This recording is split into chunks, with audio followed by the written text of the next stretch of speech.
What's up, Skins fans? So, of course, everybody's been talking about Antonio Brown, and I just wanted to chime in a little bit. It's kind of old news now, and I think it's something that would never even happen. But, of course, Redskins Twitter went crazy. My man's Pedro made a video. I watched this video. Shout out to my guy, Pedro. A couple people have talked about it already, and the only reason why I want to make a video, we did this song and dance last year when Antonio Brown got released by the Patriots, and I made a quick video saying we should not sign Antonio Brown, and I'm going to do it again, hopefully for the last time. So, many reasons why we should not sign Antonio Brown. Okay, so he has a long list and a long record. So, the guy walks out on the Steelers the last game of the season. He gives up on the team, has an altercation with Big Ben, and he walks off during halftime. In the Steelers' last game of the season. Goes to the Raiders. Oh, and also when he did that Instagram Live video with Mike Tomlin. He goes to the Raiders, freezes his feet, so he can't practice for a little while. Helmet doesn't fit. Doesn't show up to practice. He cheers on his own YouTube channel. He starts cheering and go crazy once they release him. He calls the owner out of his name, or the GM, I can't remember which one. He goes crazy on YouTube, cheering and just celebrating when he gets released. The guy had $28 million guaranteed, blew that away. So he gets signed by the Patriots. We all know what happened. The text message he sent the lady, "Why are you doing that? Come on, man, what's wrong with you?"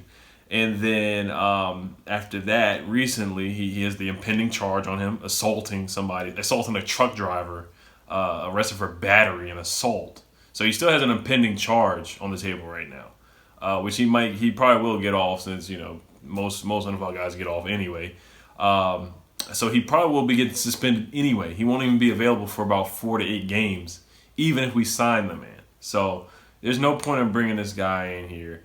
A guy who was hating on Juju Smith-Schuster, tweeted bad things, tweeted a text message, screenshot a text message about Juju Smith-Schuster, and tweeted that out. Was mad that Juju Smith-Schuster got team MVP. He was salty about that. He's a guy that cares about himself, and I know he's great. He's a great receiver. Awesome, I get that. Even Drew Rosenhaus, his own agent, was about to give up on AB, and Drew Rosenhaus had some of the craziest clients, some of the crazy guys like T.O., head cases, Terrell Owens, the list goes on and on and on about AB, man. He, the video going viral of him on Instagram Live, yelling at the cops, yelling at his baby mother, throwing a bag of gummies at her, just doing dumb stuff. We just don't have time for that. We have high character guys, and I know not everybody on the team is going to be a Boy Scout or a a saint or anything like that.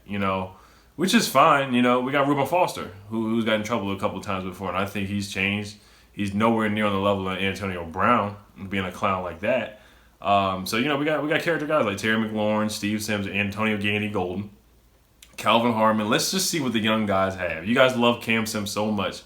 Let's see what the young guys have. And I know our wide receiver list was listed as the 32nd team, ranked 32nd according to PFF.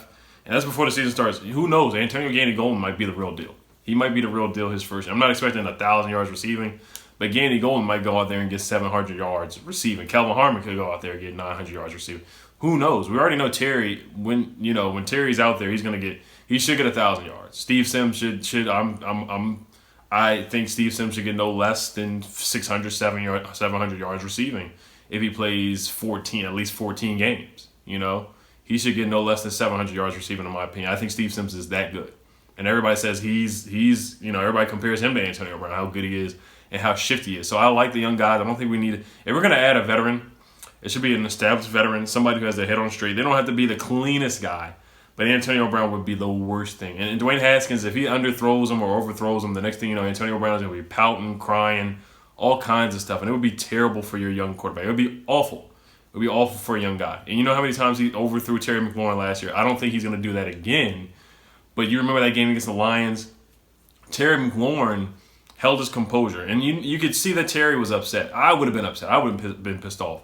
But there was no time that Fox, zoomed in on Terry McLaurin, throwing Haskins under the bus.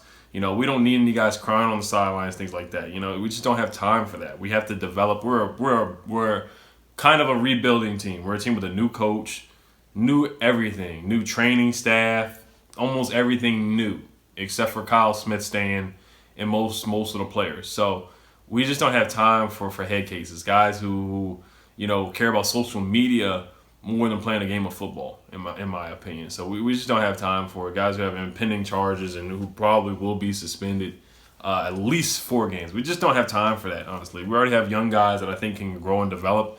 And I don't think, if we were close like the Seahawks, would the Seahawks have a chance to actually win the Super Bowl, then yeah, maybe you roll the dice for an AB. Because, that would help out Russell Wilson. But helping out a young quarterback like Haskins, I don't see Antonio Brown helping him out mentally in the locker room, being a mature guy, helping out Haskins, who's a young guy who is still trying to grow up as a man and be mature, where this guy, Antonio Brown, needs mental help. I think he seriously needs mental help.